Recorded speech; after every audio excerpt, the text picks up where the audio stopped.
Hi guys, welcome to new video. Watch the entire video because this video is going to be very beneficial for you.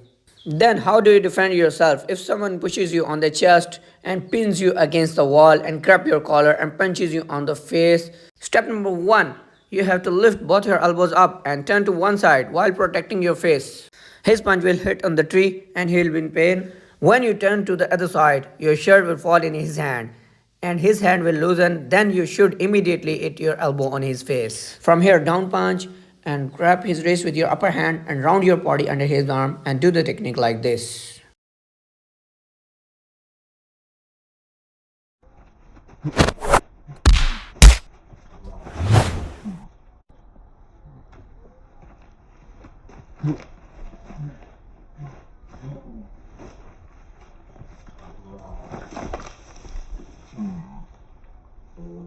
Guys, if you want to learn more interesting videos, then like, subscribe and share our video with your friends and don't forget press the bell icon. Thank you.